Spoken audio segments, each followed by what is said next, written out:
साल 1947। ये तारीख दो देशों इंडिया और पाकिस्तान की यादों में गहरी खुदी हुई है। ये ब्रिटिश राज का अंत था, लेकिन एक अनदेखी मानवीय त्रासदी पार्टीशन की भी शुरुआत थी। जैसे ही कॉलोनियलिज्म का साया छूटा, इसने एक देश को दो हिस्सों में बंटा हुआ दिखाया। दर्द और विस्थापन की एक ऐसी विरासत छोड़ गया जो आज भी अपना साया डालती है। फूट के बीज 1947 से बहुत पहले बोए गए थे। अंग्रेजों की फूट डालो और राज करो वाली नीति ने धार्मिक और सांस्कृतिक मतभेदों को और गहरा कर दिया था, जिसका नतीजा हिंदुओं और मुसलमानों के लिए अलग अलग देशों की मांग के रूप में सामने आया। 1947 का इंडियन इंडिपेंडेंस एक्ट आजादी देते हुए पार्टीशन की प्रक्रिया को भी शुरू कर दिया, जिसने पंजाब और बंगाल को धार्मिक आधार पर बांट दिया। फिर जो हुआ वो था एक मैस एक्सोडस, लाखों लोगों का अपने घरों से सुरक्षा और नई जिंदगी की तलाश में पलायन। पार्टीशन जहां दो देशों के जन्म का प्रतीक है, वहीं मानव इतिहास के सबसे बड़े माइग्रेशंस में से एक का भी कारण बना। इंडिया का बंटवारा कोई अचानक घटना नहीं थी, बल्कि दशकों से पनप रहे कई कारणों का नतीजा थी।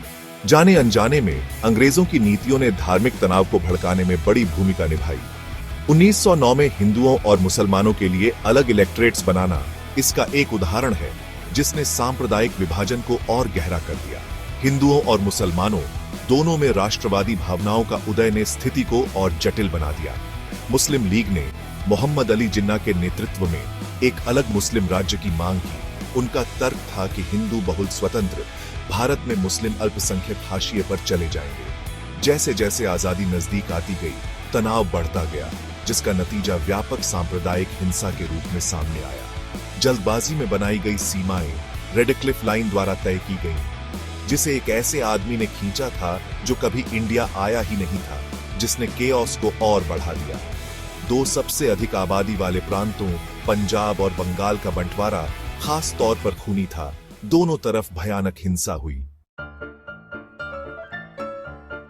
पार्टीशन एक अनदेखी मानवीय त्रासदी का कारण बना। लाखों लोग अपने पुश्तैनी घरों से उजड़ गए। उन्हें वो सब कुछ छोड़ना पड़ा जो उन्होंने कभी जाना था। सफर खुद खतरों से भरा था। भीड़ द्वारा अक्सर ट्रेनों और काफिलों पर हमला किया जाता था। महिलाएं विशेष रूप से असुरक्षित थीं। उन्हें भयानक हिंसा और अपहरण का शिकार होना पड़ा। उनकी पीड़ा की कहानियां विभाजन की मानवीय कीमत की एक भयानक याद दिलाती हैं।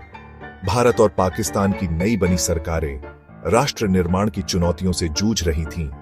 शरणार्थियों की भारी आमद से निपटने के लिए तैयार नहीं थीं। इतने दर्द सहने के बावजूद शरणार्थियों ने उल्लेखनीय लचीलापन दिखाया। एक नई जगह अपनी जिंदगी नए सिरे से बनाई।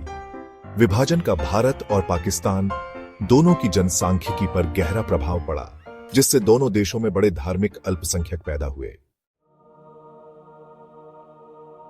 76 साल बाद भी विभाजन की विरासत उपमहाद्वीप पर एक लंबा साया डालती है। विस्थापन का दर्द, अपनों का खोना और हिंसा की यादें आज भी जीवित बचे लोगों और उनके वंशजों को सताती हैं। विभाजन ने भारत और पाकिस्तान के बीच अविश्वास और शत्रुता की विरासत भी छोड़ी, जिससे सहयोग में बाधा आई और संघर्षों को बढ़ावा मिला। कश्मीर का मुद्दा, एक रियासत जो विभाजन के दौरान विवादित रही, दोनों देशों के बीच एक प्रमुख तनाव का विषय बना हुआ है। विभाजन फूट की मानवीय कीमत और सहिष्णुता और समझ के महत्व की एक कठोर याद दिलाता है। यह एक ऐसी कहानी है जिसे बार बार सुनाने की जरूरत है, नफरत फैलाने के लिए नहीं, बल्कि अतीत की गलतियों से सीखने और ऐसे भविष्य के लिए प्रयास करने के लिए जहां ऐसी भयावहताएं फिर कभी न दोहराई जाएं। विभाजन ने भले ही एक देश को बांट दिया हो, लेकिन इसने मानव भावना के लचीलेपन और आशा की स्थायी शक्ति को भी उजागर किया।